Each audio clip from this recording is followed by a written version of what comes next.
just a really quick video. Jin Yao got buffed with the patch. It wasn't mentioned anywhere in the patch, but if you guys didn't know, Jin Yao will never use her S3 if there is no debuff on your team. So right there, she cleansed that attack debuff, and so which means there's no debuff on the enemy team, but she still end up using the S3. Before this patch, it wouldn't use the S3 unless there's a debuff lingering somewhere. So the only way that you can prompt enemy Jin Yao to use the S3 is either you stun someone, sleep, or incapacitate anything, something that cannot be cleansed, like a silver rim debuff that she doesn't cleanse with her passive, just a debuff in general, or if you have two different kind of debuff, so she only cleanses one of them and then she proceeds to use the S3.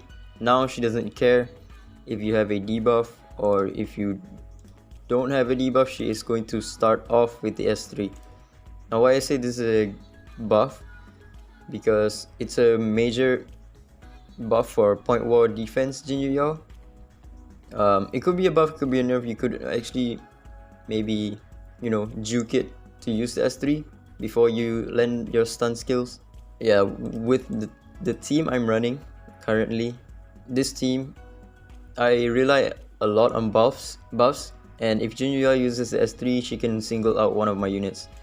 And yeah, if they start popping off, Astro Witchcraft on her and a bunch of others, they could actually take out that unit that got buff stripped. And it's the same as PvE. In PvE, this might be a nerf because she's going to start using the S3 right off the bat, as you can see right here. Boom. Without any debuffs, she just used the S3. This could be a buff or a nerf. Either way, you can look at it on both perspective, because a buff because she's doing more damage per turn, a nerf because she is essentially wasting the S3, because you could potentially get a bunch of debuffs on you and then she can no longer retaliate with the S3 because it's on a cooldown or something. We've seen that Lilith is capable of making the AI of a unit smarter.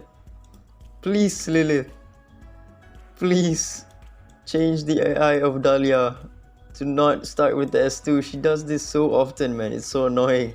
Sometimes I forgot to turn off my auto on point war, and she goes into the S2. It doesn't make sense.